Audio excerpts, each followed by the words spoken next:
विंध्यगिरि निवासी हाथी की कथा। श्री वशिष्ठ जी कहते हैं, श्री राम। चुड़ाला ने फिर कहा, भूपाल अब यह दूसरा मनोहर उपाख्यान सुनो। साधु, ये आपके वृतांत के ही अनुरूप है और बुद्धि को परमोत्कृष्ट ज्ञान प्रदान करने वाला है। राजन, विंध्यगिरि के किसी वन में एक हाथी रहता था जो बड़े बड़े यूथपतियों के यूथ का भी अधिपति था।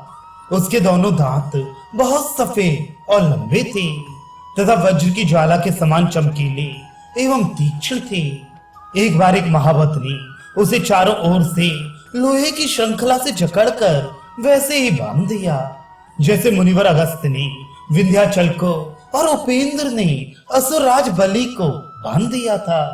बंधा तो वह था ही, ऊपर से उसके गंड स्थलों पर शस्त्रों की मार भी पड़ रही थी, जिससे वह धैर्यशाली गजराज भीषण यंत्रणा भोग रहा था।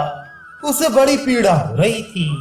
इस प्रकार लोहे की जंजीरों में बंधे हुए उस गजराज को जब 3 दिन बीत गए तब उसे बड़ा खेद हुआ और उस बंधन को तोड़ डालने के लिए तैयार होकर उसने चिंगाड़ना शुरू किया। फिर तो 4 ही घड़ी में घोर प्रयास करके उस हाथी ने अपने दोनों दांतों से बंधन को छिन्न भिन्न कर दिया। उसका शत्रु महावत दूर से ही उसके बंधन छेदन क्रिया को देख रहा था। जब उस हाथी का बंधन टूट गया तब वह महावत पहले एक ताड़ वृक्ष पर चढ़कर वहां से अंकुश द्वारा उस हाथी को वश में करने के लिए उसके सिर को लक्ष्य करके कूद पड़ा, परंतु उसके पैर हाथी के सिर पर नहीं पहुंच सके, जिससे वह घबराकर भूमि पर गिर पड़ा। राजर्षि तिर्यक योनि में भी प्रकाशमान एवं विशुद्ध गुणों से युक्त साधु स्वभाव वाले जीव देखे जाते हैं। इसीलिए अपने शत्रुभूत महावत को सामने गिरा हुआ देखकर उस गजराज के हृदय में करुणा उत्पन्न हो गई। वह सोचने लगा, यदि मैं इस गिरे हुए को पैरों से कुचल दूं तो इससे मेरा कौन सा पुरुषार्थ सिद्ध होगा। यूं विचार कर हाथी ने अपने शत्रुभूत उस महावत के प्राण नहीं लगे। जब वह हाथी वहां से जंगल की ओर चला गया तब महावत उठ बैठा। उसके शरीर और बुद्धि दोनों स्वस्थ थे। हाथी के जाने के साथ ही साथ उसकी व्यथा भी दूर हो गई। इतने ऊंचे ताड़ वृक्ष की चोटी से गिरने पर भी उसका अंग भंग नहीं हुआ था। वह पैदल चलने में बड़ा उत्साही था। इस प्रकार जब उस हाथी के शत्रु महावत का प्रयोजन सिद्ध नहीं हुआ और हाथी उसके हाथ से निकल गया तब उसे महान दुख हुआ। वह पुनः यत्न पूर्वक वन में झाड़ियों में छिपे हुए उस हाथी की खोज करने लगा। चिरकाल के पश्चात इसे वही गजराज मिला जो एक जंगल में वृक्ष के नीचे बैठकर विश्राम कर रहा था।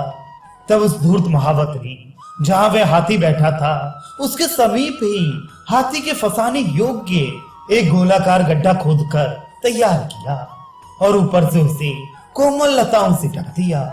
कुछ ही दिनों के बाद जब वह हाथी वन में विहार कर रहा था कि एकाएक उसी गड्ढे में जा गिरा।